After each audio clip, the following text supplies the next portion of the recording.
Good morning, everyone. This is my first time up here, so it feels a little bit strange speaking into the microphone. Well, welcome. My name is Stephanie Williams, and I am part of the Adult Faith Formation team. And as many of you know, we have focused, or one of our focus areas this fall is on white nationalism, Christian nationalism, so taking a look at that from some different angles.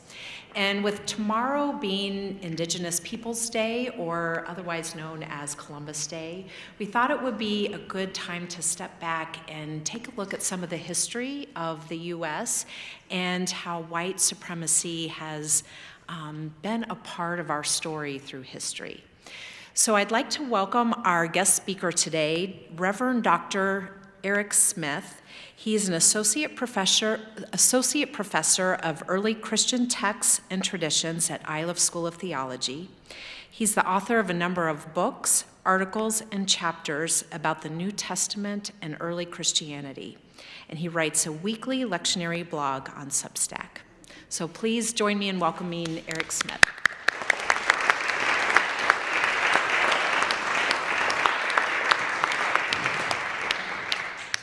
Good morning. Thanks for being here. So thank you for the introduction. We are going to kind of start in the ancient world and end up in the relatively modern world. In fact, we're going to end up in some ways very modern world, and just kind of hit a couple of points along the way. And some of you might have been here about a year ago when I gave a similar lecture, and if you were, you'll recognize a few pieces. But we're going to start in similar places and end up in different places. So I want to start with this picture, which is one of my favorite pictures, not because I like what's going on in it, but because it illustrates a lot, I think. So this is a picture from the Unite the Right rally in August of 2017 in Charlottesville. And I don't know how good your eyes are, but if you can see well enough to see what's written on this poster that this person is holding, there's a number of really interesting things on there. One of them says, "Jews are Satan's children." One of them is a citation from John chapter 8, where Jesus is arguing with the Jews, which is how the Gospel of John calls other people that Jesus encounters. And they're arguing about the inheritance of Abraham and the possibility that the Jews are going to try to kill Jesus. There's a citation from John 10 about the parents of a man blind from birth being afraid of the Jews. There's a citation from Luke 12, which is a saying of Jesus about his followers being brought before synagogues and rulers and authorities for persecution. So together, these passages, have made their way onto this person's poster in Charlottesville, Virginia in 2017. Which I think is very interesting. And it represents this kind of pattern of scriptural interpretation that's very old, that's very predictable, and that's very, very bloodstained. And that's the reading of the New Testament as opposed to Jews and opposed to Judaism. What's newer, I think, and not quite as ancient, but nevertheless still very dangerous, is that anti-Jewish, anti-Semitic argument's place within white nationalist rhetoric and white nationalist violence in the United States. And so kind of where I'm going to start and where I'm going to end today is that we who call ourselves Christian have a stake in this. We have something to say. We have something to do with the fact that our biblical texts are ending up on signs like this one, in rallies like that one. Here's another picture. This is a screenshot. Someone took a picture of their TV screen on January 6, 2021. This is a sign with Hebrews 4:12 on it. Hebrews 4:12, if you don't have it memorized, is a violent metaphor of a verse. It says, "The word of God is living and active, sharper than any two-edged sword, piercing until it divides soul from spirit, joint from marrow. It is able to judge the thoughts and intentions of the heart." So what leads someone who's showing up at the United States Capitol on January 6th to put Hebrews 4:12 on their sign, which is a verse about swords and piercing and dividing? Here's a third thing to look at. I know you can't read this one. This is not a photograph, but it's a manifesto. And this is a manifesto left behind by the man who murdered 1 and injured 3 at the Chabad of Poway synagogue near San Diego in April 2019. This man begins his manifesto with a recitation of his European ancestry, claiming that, quote, "The blood that runs in my veins is the same that ran through the English, Nordic, and Irish men of old." And then he turns to some rhetorical questions. How does killing Jews help the European race, he asks. The Jews were innocent, he imagines, someone objecting, but he answers every Jew is responsible for the meticulously planned genocide of the European race. Now, if you know kind of about white nationalism, you know where this is going, and it only takes him another couple paragraphs to get there. He cites Matthew 27, 24 through 25, where Pilate washes his hands of Jesus' blood, and the Jewish crowd chants, "His blood be on us and on our children." Then he quotes John 8, 37 through 45, the same thing that was on the poster in Charlottesville about who is Abraham's heir. He lists 1 Thessalonians 2, 14 through 16, which accuses Jews of killing Jesus, and then Revelation 2:9 and 3:9, both about the synagogue of Satan. He goes on to quote the Skyrim video game, and then go after African American people, the media, queer folks, and to call out his, quote, brothers in blood to join his cause. And so I think we see here kind of a manufactured paranoia about the place of whiteness in the midst of a changing world, which begins, as it often, maybe even usually does, begins by being aimed at Jews, but does not stop there. It kind of goes in all kinds of directions, but it usually starts with being violent toward Jews. So what's going on there? Why do I start with these examples of the way that the New Testament shows up in our world today? I'm reminded of a line from a debate. I don't know if you remember this debate or not. This is when Ron DeSantis was running for the governor of Florida, and he was running against Andrew Gillum, since sort of disgraced. And Gillum was responding in the debate to suggestions that DeSantis was a racist. And Gillum had this line that I really love. He said, "Now, I'm not calling Mr. DeSantis a racist. I'm simply saying that the racists believe he's racist." I think that's great. I'm not saying what I think. I'm just the people who are racist think this guy's a racist. Something similar happens with the New Testament, I think, in a way that we have to acknowledge, those of us who claim Christianity, the Christian tradition as a whole, which is that whether we think the New Testament authorizes white supremacy or white nationalism or not, the people who are white nationalists and white supremacists think it does. And they put it on their signs. And so we have to start there, I think. Here's a metaphor. I'm going to go through this quickly because I know we don't have a lot of time, but here's a metaphor that I like. In 2017, a classicist named Sarah Bond published an article that was titled, "Why We Need to Start Seeing the Classical World in Color." And her article focuses on statues like these.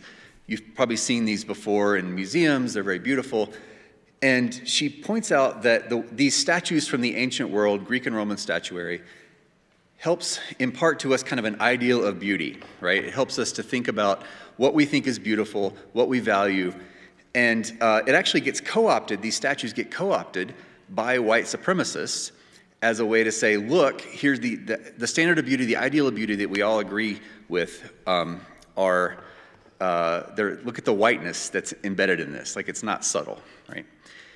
The Western tradition, Western civilization depends on this. And if you open up an art history textbook, you're going to see stuff like this. So again, this is a metaphor. But what Sarah Bond in that article is pointing out is that all these gleaming white marble statues that all these white supremacists are lifting up as paragons of whiteness used to be painted, right? In the ancient world, they were painted. They were colorful. They were decorated in a way that's hard for us to remember today because we experience them as these gleaming white marble things. But they were expressing the full spectrum of humanity in the ancient world. This is an Egyptian man from the 2nd century. It's a mummy mask, which is why it held the paint a little better. And it's from Egypt, which tends to preserve things better. Another couple of examples here. You can see some of the pigment that has stuck in a way that it doesn't usually. It's just kind of an accident of preservation.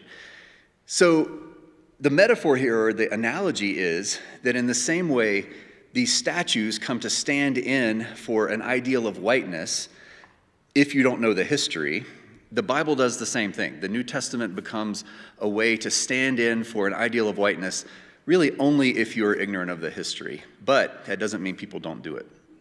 The New Testament was written in a time and place where whiteness and white supremacy in their current forms, in their modern forms, did not exist. It was written far from Europe. It was written by and for people who would not be considered white in our world.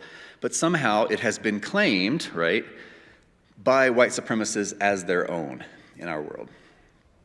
Part of, if you were here the last time I gave kind of a talk here on the similar topic, I'm skipping over some of this stuff that I talked about there in the ways that Christianity took on Judaism in the 3rd and 4th and 5th centuries, differentiated itself from Judaism. But I think if you're looking for the roots of white Christian nationalism in the 21st century, you could do worse than going to the 3rd or 4th century. I think that's where Christians learned to do some of that, to kind of point out others and to demonize others and to do violence against others.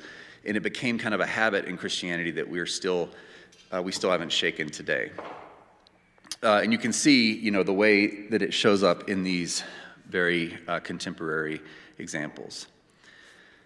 I want to then turn to the United States for a few minutes and think about the ways white supremacy shows up in the founding of our own nation, which is probably not a surprise to you, right? Like you can imagine where this is going. But I think it's remarkable to pay attention to it. These are all passages, which I'm certain you cannot read from there, that endorse slavery. These are from the New Testament. These are from Ephesians, Colossians, and 1 Corinthians. I'm going to try to turn so that I can still be in the mic and read these. But the one from Ephesians on the far left, 6:5, slaves, obey your earthly masters with fear and trembling, in singleness of heart as you obey Christ, not only but while being watched and in order to please them, but as slaves of Christ, doing the will of God from the heart. It's kind of a remarkable thing, right? And that's in our New Testament today. The Colossians is quite similar. The 1 Corinthians on the right says, were you a slave when called? Do not be concerned about it. Even if you can gain your freedom, make use of your present condition now more than ever. For whoever was called in the Lord as a slave is a freed person belonging to the Lord, just as whoever was freed when called is a slave of Christ. You were bought with a price. So, there's ways to read those passages that run against the grain of slavery, especially that 1 Corinthians passage. There's ways to kind of parse the grammar to make it not quite as forceful as it seems to be. But there's also, of course, ways to seize on that and say, see, Paul and the writers of the New Testament thought that slavery was just fine. Don't worry about it. If you're a slave, no big deal. If you are a slave, obey your masters as you would obey Christ. And that has had terrible consequences through the history of Christianity and through the history of the United States. Here's a couple of columns from the October 30th, 1850 issue of the Weekly North Carolina Standard, my home state, about the Fugitive Slave Act. And they're citing Paul, and they're specifically citing the book of Ephesians, and they write, these Christians in the free states set up their judgments against that of the Almighty and blindly strike against all law, order, and right. Let them hear the language of St. Paul as he invokes the divine vengeance upon their evil deeds. We verily believe that the abolition ministers of the free states have done more harm in this matter than the whole northern population besides. Instead of subjecting themselves unto higher powers, they are advising sedition and insurrection. So here's an example of people making an explicit argument for slavery and against abolitionist Christians using the writings of the New Testament. So it's not just an academic exercise. This is a case where these kinds of scriptural artifacts make their way into life and death kind of debates about human beings and human lives. And if you could zoom in here, you would see that at the very top of their piece, this newspaper article, they begin their argument for slavery by making an argument about what? Can you guess? Jews. It's always about the Jews, right? So you can see the through line of the logic. We'll come back around to that. Also in view here, although not quite as forcefully, is Romans 13. Romans 13 is a kind of infamous passage that suggests that whatever the earthly authority is, that you have to obey it because it's ordained by God. So whoever is in power because God wants them to be in power, which strikes me as a very bad idea. And it only makes sense to think that way, I think, if you're in power, right? In fact, in a lot of colonial settings, that viewpoint is called the colonial viewpoint, right? Especially in South Africa, they call it that. Because it's self-evident, I think, to most of us that there's been people in power and there are people in power who are not ordained by God, right? But they also cite Romans 13. I think, by the way, Romans 13 doesn't have anything to do with civic power, but that's another talk for another day. Philemon, the shortest book in the New Testament, the shortest of Paul's letters, is used to argue for the Fugitive Slave Act here, because the whole plot summary of the book of Philemon, if you haven't read it, is that Onesimus, who's enslaved by Philemon, runs away, finds Paul, asks Paul to intervene, and Paul sends him back, right? And that's all the Fugitive Slave Act was asking people to do, is if you find a runaway slave, send them back. So it's very, very easy, actually, to support American slavery using New Testament references. And in fact, that's what people have done. My favorite story about this is told by Howard Thurman, who is a kind of prominent theologian in the middle of the 20th century. And he talks about being a little boy. He's about 8 years old, and his job when he was a little boy was to read to his grandmother. Her name was Nancy Ambrose, and she was not able to read, but he could, and so he would read to her, and she wanted to hear the Bible all the time. That's all she wanted to hear. But she would not consent to having the letters of Paul read to her because she had grown up enslaved on a plantation in Florida, and they would send a minister every now and again to the people who were enslaved there, and the minister would preach to them from Paul. And so once she gained her freedom, and once she was able to choose for herself, she didn't want to hear anything else from Paul ever again. So I think that, that kind of points to the power of some of these texts. Those of us who claim Christianity today have to wrestle with this. We can't just say something like, well, this goes against the message of Christianity and be done with it, because there's still people out there right now who are putting this on their signs on January 6th, who are putting it on their signs in Charlottesville, who take it as kind of an operating system for, what it means to be a white person, what it means to be a white American, what it means to be an American. We can claim, to paraphrase Andrew Gillum, that the Bible isn't racist, but the racists think it's racist. One of my favorite examples of this is a book that I found at a used book sale about 10 years ago. This is a copy of a Methodist Sunday school book from the 1850s, and it has an inscription, and it says, "Confiscated from the rebels by the Yankees in 1863, April the 30th. And I like this book and its inscription because it reminds me that a lot of the religious landscape that we live in today is an artifact of that Civil War period of the United States, where most of the big traditions fractured over the question of slavery, resulting in kind of a northern anti-slavery group and a southern pro-slavery group. For the Methodists, this resulted in three major groups: a northern group, a southern group, and a group of African-American Methodists, now known as the African Methodist Episcopal Church. There's probably lots of you in here who can speak to this better than me, but my understanding is that the Presbyterians fractured twice over the question of slavery, once in 1838 when they split into the old school and the new school over questions of whether slavery was divinely sanctioned. And you can imagine what the arguments might have been there. Like, scripturally, it's pretty clear that the Bible thinks God thinks slavery is fine. But if you do much theological reflection, it's hard to back that up. And then in 1861, the Presbyterian Church in the USA underwent a schism over the same question. Here's a couple of pamphlets from the Presbyterian tradition. One pro-slavery, the other anti-slavery. These are from the 1800s. So these pamphlets and this Methodist book and lots of other evidence show us that while there were people using the New Testament to make abolitionist arguments. There were also lots of Christians using the New Testament and the whole Bible to make pro-slavery arguments. But I'm going to jump around in time some more to think about how we got to the place of a society of Europeans enslaving Africans in the United States and think about where we stand today.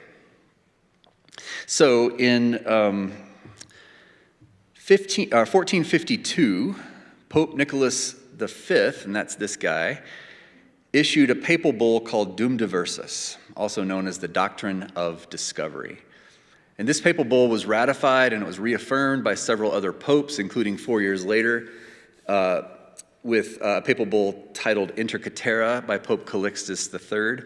I make my students read that one in our History of Christianity class.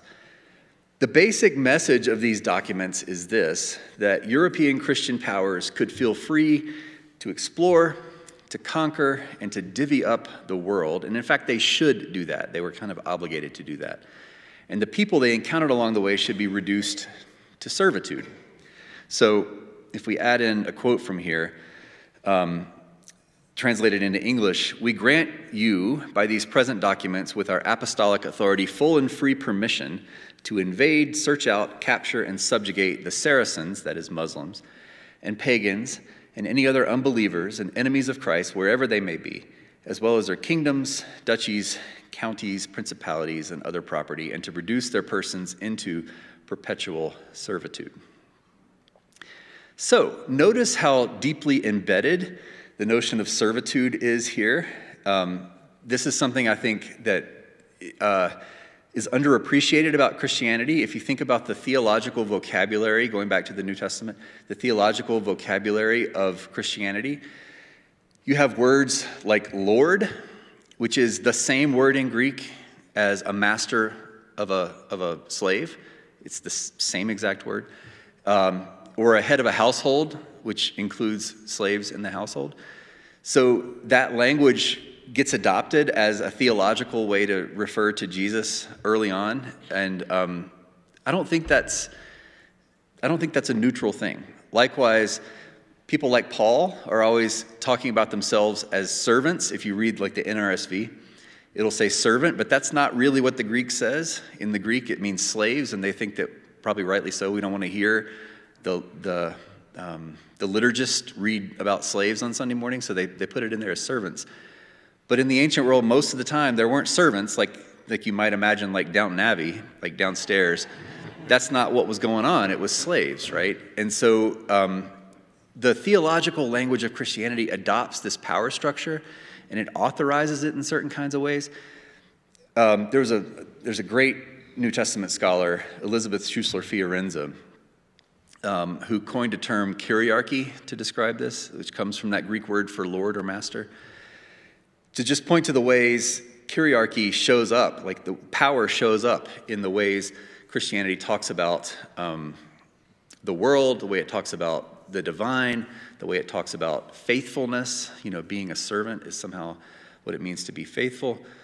And you can see that showing up here, right? Like, what does it mean to exercise Christian power? It means to reduce people to perpetual servitude. So that's kyriarchy kind of showing up in the tradition in sneaky kinds of ways. And it's hard sometimes for us to see it, right? Because we live on one side of that divide. We're in a rich and powerful nation. We're, belong to institutions like this church that have a lot of cultural power. It's hard for us to see that Christianity and Christian language works this way, but it does, and we kind of perpetuate it to this day without thinking very much about it. My former colleague at Iliff, now a professor emeritus, Tink Tinker, always talks about Christians as Euro-Christians. He always refers to white people as Euro-Christians together, Euro and Christian together. And for that for him is because European identity and whiteness and Christianity are inseparable. He's coming from the perspective of an Osage person who has Native American perspective, and he's just pointing out that Euro-Christianity is really the thing that's in view here. And I think that's a useful way to think about it. Even people who don't participate in who are not Christians also participate in Euro-Christianity. He kind of sees it as the operating system of the United States, the ways that the United States was founded. And I think that's true. It's kind of embedded in some of our patterns. Euro-Christianity for him is a force. It's an idea in the world that has had terrible consequences. And if we think this way about that doctrine of discovery, that's still up there on your screen, then these papal bulls, it helps us to think about the ways the Americas were settled. One more example before we kind of get to the final example. One more example of how Euro-Christianity serves to enact power even today. In 2018, Immigration and Customs Enforcement started to implement more severe policies at the southern border, and they started a number of things, but one of them was separating children from families. I'm sure you've heard of this before. And they put them into separate detention facilities in what they called a zero tolerance effort. And this effort basically lasted from April to June 2018, not a really long time, although there have been instances of family separation reported both before that period and after. And even years after this policy began, we can just start to get a picture of what a bad policy this was, in my opinion. It led to about 5,500 children being separated from their parents, some of which have still not been reunited. And it's led to waves of diagnoses of post-traumatic stress and other impacts, both in children and in the parents. As you could imagine, it's been extraordinarily traumatic. What's most interesting to me from the perspective of the study of the New Testament is how the New Testament showed up in this debate over this policy. In an interview about the policy, the Attorney General at the time, who was Jeff Sessions, said this: "I would cite to you," he says, "the Apostle Paul and his clear and wise command in Romans 13 to obey the laws of the government because God has ordained them for his purposes." He continued, "Orderly and lawful processes are good in themselves and protect the weak and lawful." And later on, the White House Press Secretary Sarah Huckabee Sanders added, "It is very biblical to enforce the law." I think that's really interesting. That's that same Romans 13 we were talking about a few minutes ago, the one that's the colonial perspective in places like South Africa. I think it's a really interesting way that shows up. You wouldn't think that the New Testament would have much to say, right, about border crossings and about the way immigration and customs enforcement would do their work, but here it is being cited more than once by government officials as a justification for a policy like that. And although this is from a separate incident, from a moment, not coincidentally, when the president was trying to quell protests after the murder of George Floyd, I think this photograph sums things up pretty well. It reveals the logic, right, of the Bible. What's the Bible doing here? Like, what role does the Bible have? It sums up the logic of the Bible being recruited into the moments when power is trying to reinforce itself against who? People of color, I think. You can almost hear Sarah Huckabee Sanders, right? It is very biblical to enforce the law. So one more time jump. I think I'm roughly on schedule. I can't really tell. One more time jump, this time back to 1864 in the period of the Civil War. Not in the South, though, in the West. And it's an opportunity, I think, to think about the fact that tomorrow, as Stephanie said, is Indigenous Peoples Day. And the fact that we're sitting here in Colorado and live streaming into Colorado at the very least. 160 years ago next month, November 1864, things were getting desperate for the Cheyenne and the Arapaho and a number of other Native American nations in the High Plains. A couple of treaties had already been signed that really limited these people to a much smaller area than their traditional lands. The 1851 Treaty of Fort Laramie restricted Native people to an area that's now roughly western Kansas and southeastern Wyoming, southwestern Nebraska, and eastern Colorado. This is still a pretty big area, but it's smaller than they had been living on before Euro-Christians showed up. But then gold was discovered, and a new treaty was imposed, the Treaty of Fort Wise, in 1861, and this shrunk their territory to 1/13 of the previous treaty. And that area was roughly, eastern Colorado. I forget the dimensions of it. It wasn't very big, and it was not the kind of land that can really support people, much less in a traditional way of life. It couldn't support people who were used to movement, to living off the land. It was not very productive land. So meanwhile in Denver, Denver is growing. This is when a lot of the big institutions in Denver start to get founded, like the University of Denver. My own church, First Plymouth Congregational Church, was founded around that time. This is when a lot of folks are showing up in Denver because of the gold rush and because of the idea of manifest destiny, which you can kind of trace directly back to that papal bull. This notion that the whole continent rightly belonged to Euro-Christian settlers. And so, as you can imagine, the Cheyenne and the Arapaho and the other tribes were kind of chafing at this limitation, these two treaties that had really constricted them into a small area, and there was kind of running conflict between Euro-Christian settlers and native people who were already there. But in late September 1864, they sent a delegation to Denver to have peace talks with Governor John Evans, and he told them peace was not going to be possible. 2 months later, they're encamped by Sand Creek in southeastern Colorado. They're flying a white flag and an American flag because someone had told them that would be a good idea to just kind of show, hey, we're not here to get into a fight. And Colonel John Chivington, on November the 29th, Chivington is a Methodist minister, by the way, ordained Methodist minister. He ordered his men to attack the encampment. In the end, the estimates vary, but something like 150 Cheyenne and Arapaho were killed, most of them women and children. Perhaps as Coloradans, you already have a lot of familiarity with this attack. I don't know. It's worth dwelling, I think, on some of the details as a way to make real the consequences of Christian white supremacy and Christian white nationalism and Euro-Christian settler colonialism. This is a depiction by an eyewitness of the attack. But it's worth dwelling, I think, on some of the details, so I'm going to put them on the screen. I think I'm not going to read them out loud. But my advice or my recommendation, if you haven't had a chance to do so, is to go to the History Colorado exhibit.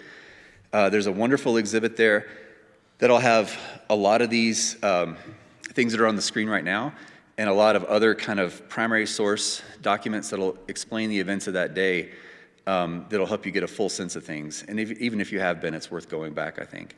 And so I want to end this part with just the question of where do we fit, right? Here we are on a Sunday morning in a church, and you're going to hear the proclamation of the Christian word. You're going to hear it read. We're going to pray to the Christian God. What then? What's our role in this? How do we fit in with the people who take the same Bible that we treat with reverence, and they put it on these signs, and they put it, they use it as the basis of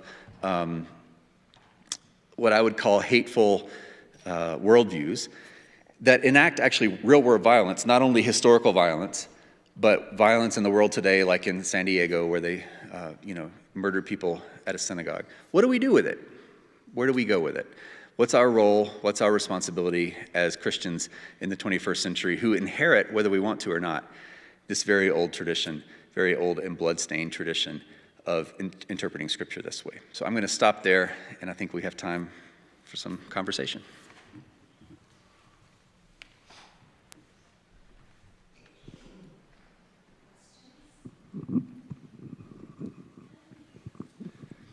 So I think they want you to use the mic so that our streaming friends can hear. I do have a question. It might not be directly related, but how do you reconcile the fact that God, our Creator, made us creations of choice, and the fact that often we are referred to as slaves of God? I can't reconcile that. That's a great question.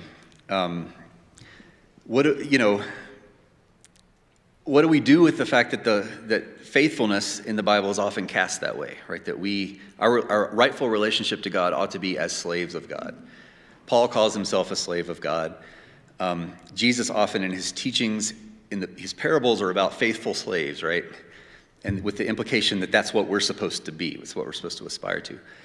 I think step one is to just recognize that the Bible comes out of a place and a time, and that place and time presumed slavery. No one was arguing over really the rightness or wrongness of slavery in the ancient world. Not really. And so, the Bible presumes it as a given. I don't think, though, that has to be what we do, right? I don't think we have to take that as our starting point. And I think sometimes the most faithful thing you can do is to read against the tradition, right? To read against the Bible, the biblical witness, and to say no to it. I don't know if that's heretical here or not. Looks like Reverend Beale has left, but is it heretical to read against the Bible in this church? I don't know. But for me, you have to at that point, right? Because it runs up against what we think is true and right. We can disagree with it. So, I think if we contextualize where the Bible comes from and we try to transpose that to our context, we can't claim the same things as true that the Bible claims. And that's just a starting point for me. I don't know what we do with it then without, having a lecture every time we read the Bible. But I think we have to bear it in mind that its values are not necessarily our values all the time. Use the mic, please. There's the mic.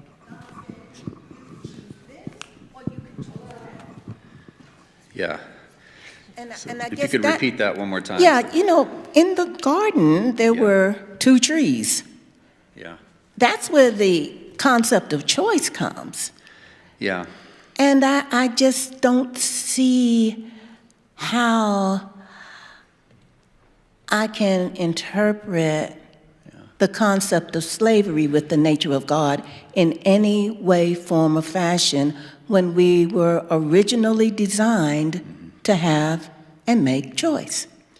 Well, and the way I might put that same story, right, is that's the story of a fallen world. The world is not as it should be. And that, amen, right? Like the world is not as it should be. So I think, yes, human beings, as that story tells us, come with choice, and we usually don't make good ones. And so we have to then contend with that history, right? Our own choices, the choices of our ancestors, follow us around. And the world is a fallen place. So I think I agree with you, yeah. Got one in the way back, one on the side here. Thank you. I love that question, and it's an interesting. It wasn't that long ago when I remember in the more conservative evangelical churches, people wore bracelets, hats that said WWJD. It was even on bulletin boards outside of churches. You saw it everywhere. I no longer see that, and I have a hard time believing that you could even ask that question without being shamed if you're part of that evangelical church. Yeah, I grew up evangelical. I've worn a bracelet or two like that in my day. I worked for 7 years for the Billy Graham Evangelistic Association in my former life. And yeah, so I think, that's an interesting framing of ethics, right? What would Jesus do? And as the first question kind of points out, like people in the past might or might not be the paragons of ethics that we think they are. I don't know whether we could put Jesus in a time machine and bring him here, whether first century Jesus would be, I don't know what he would have thought, honestly. But I think there's also another way to frame ethics that someone told me once as a response to that what would Jesus do movement. They said, that's not actually the question the New Testament itself even asks. It's not the question that Jesus asked. He didn't say, try to act like me. He said, whatever you've done to the least of these, you've done to me. So I think that's a somewhat different way to frame ethics, which puts an even heavier burden on us, not to act like Jesus acted, but to act as if everyone is sacred, everyone has inherent worth, and to live accordingly. That seems like a harder thing to do and a more important thing to do, and I'm not sure anybody's really very good at it. Yes. Thank you for your presentation. I have a comment and I have a question. So in your presentation, you really spelled out, as Martin Luther King said, the 11th hour on Sunday morning in America is the most segregated hour. And I just wanted to know that we see why there's a black church and a white church. When the Africans come here, they are surprised that Christians are not worshiping together. They're shocked. And you see why this Presbyterian church is mostly all white, 1,500 strong white. And then you have New Hope Baptist, Macedonia, Shorter. This is the reason why. You just pointed out in your presentation. Why the blacks are over there worshiping the same God, and while we're over here worshiping the same God, and then you have the Hispanics and the Asians, so it all started because of what you presented to us. I just want to say a couple of things. That John Shivington was a lay associate minister, of course, at Trinity, Memphis downtown. Tinker took me out there to Sand Creek as well. My question is, have you seen the Trump Bible? And have you read it? I've seen it on the internet. I'm not going to spend $80 or whatever it is, wherever those dollars would go. I'm not going to do that. But yeah, I've seen it. And have you seen is it Oklahoma? I think it's Oklahoma. There's a new law, which is not a good law, in my opinion, as a New Testament scholar, but there's a new law that says they have to have Bibles in public school classrooms. And Oklahoma did like a request for proposals, a bid request for these Bibles, because now they got to buy all these Bibles. And the specifications match precisely the Trump Bible. It has to include, and here's the part that makes me nervous, has to include the Pledge of Allegiance, has to include the Constitution, has to include all these things that are not the Bible, in my opinion. So, I think that's not surprising, but it is somewhat disappointing. I'll say one more thing about the beginning of what you said. So I'm an ordained minister, and I've worked at First Plymouth, as I said, for a long time. And at First Plymouth, it's a lot like this church. It's full of kind of white liberals, not to paint all with the same brush, but that's what it's full of. And there's this like real drive toward racial justice. There's this real drive toward why can't we be integrated? Why can't we all, why can't this be a place where people of color feel safe? And our response has been to say, if we do good work for like 4 generations, maybe we'll get to the point where we're trustworthy, but there's so much good reason, right, for people of color not to trust a church like this one, just because of history, right? Like you can't expect that to just go away and suddenly everyone to be comfortable walking through your doors. So I think the white church, even the left wing of the white church that thinks of itself as very progressive, has a lot of work to do to overcome this legacy, which is deeply, deeply embedded in the fabric of the American experience and American Christianity. So thank you for your comments. Shivington, by the way, also was a trustee of the Iliff School of Theology, where I work, and he was one of the founders of the University of Denver. I read something which was surprising to me, and it said that slaves were used to copy the Holy Script down. Yeah. And it says, whoa! In other words, they needed somebody to write it down, and they were slaves. And in this light, it's really a very nice thing. It's not a degradable thing. But the other thing that I consider is that Daniel brought the Jews to Israel because of the need to feed them, and they were immediately put to work building the pyramids. So in other words, grunt work is what I describe it. Every society needs its grunt work, people that will do things that other people won't do. And I think in that it can be honorable if you realize that if you are a servant and they're doing something that the society needs. So it's not necessarily really nasty stuff. So there's a great new book out, maybe you all already know about it, called, I'm going to get this wrong. Tim, what is Candida Moss's new book? It's not God's secretaries, but it's Ghostwriters, God's Ghostwriters. A new book out by Candida Moss, who's a wonderful writer, New Testament scholar. And she's just pointing out that probably everything in the New Testament, at least, is written by slaves. Now, that doesn't mean it's composed by, it's sort of pointing to the ecosystem of composition in the ancient world. So someone like Paul, this is very explicit actually in a lot of Paul's letters, someone like Paul would have had someone to whom he's dictating letters. He doesn't have a professional scribe. He can't write it all down himself. So he's dictating these letters out loud and someone's copying them down. And those people were probably almost certainly enslaved. If you look near the end of Romans, for example, there's a verse that says, I, Tertius, greet you in the Lord. Tertius is the scribe, and he's probably enslaved. In fact, his name, Tertius, which means like the third one, probably means that he's enslaved. And this shows up in a bunch of different places in the New Testament. I'm not as certain about the Hebrew Bible, but it's pervasive, and that I think is a layer we should think about as we read the New Testament. To the second half of what you said, I think one of the things I value about the Protestant tradition is, and maybe the whole Christian tradition, is that there's dignity, I think as you're pointing to, there's dignity in all kinds of work, right?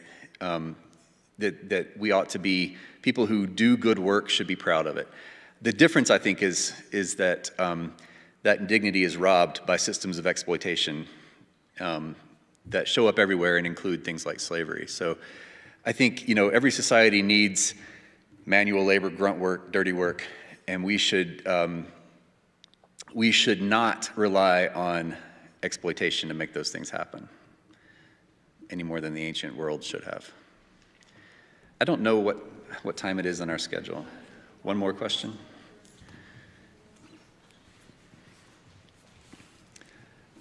In the way back.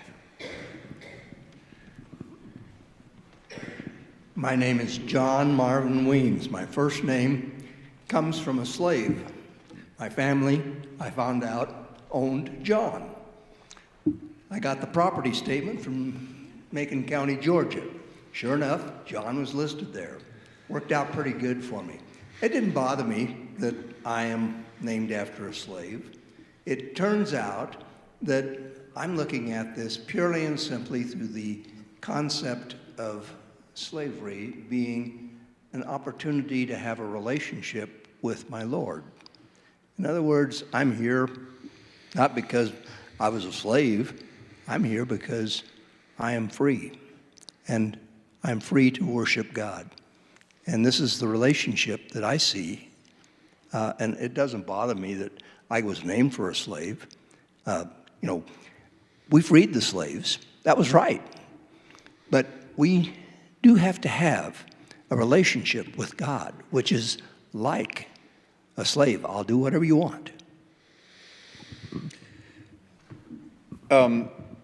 Your comments remind me of a movement, I guess is the way to put it, in theology in maybe the middle to the late 20th century. It's often called process theology. And it's this notion that God meets us where we are, right? And that God, rather than sort of creating the world and winding it up like a clock and walking away, that God is here all the time, meeting us in each new moment and greeting us as we encounter new truths, new possibilities, new frontiers. It's sort of a perpetually present God. And so what I take from that is that we all learn as we go. We all know things that people didn't know 50 years ago, 100 years ago, 1,000 years ago, 2,000 years ago. And that God is, as we say in the UCC, God is still speaking, right? God can can reveal new things to us at all times. And as you're pointing out, I think that God is a relational God, and that God brings us along into new truths as we go. So if you ever get a chance to read some process theology, I recommend it. I think that was our last one. Stephanie, do you want to?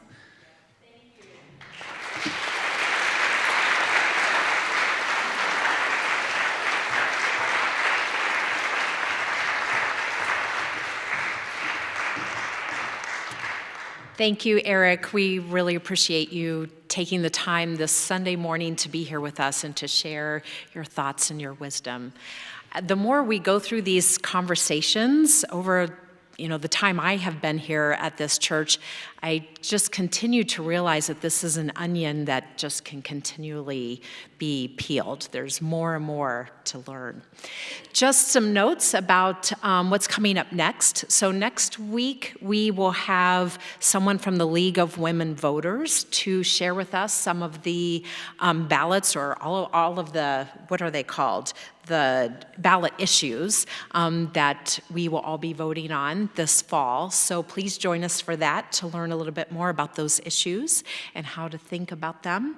And then the week after that, October 26th and 27th, we will have Jamar Tisby with us for some more conversations around racial justice, Christianity, and U.S. history. So he will be with us, I think, Clover, you might have to correct me, Saturday. What's that? 9 to 12 on Saturday, and then Sunday morning he will be preaching, and then will also join us for this hour, adult faith formation. So please join us then. Okay, thank you all. Have a wonderful rest of your day.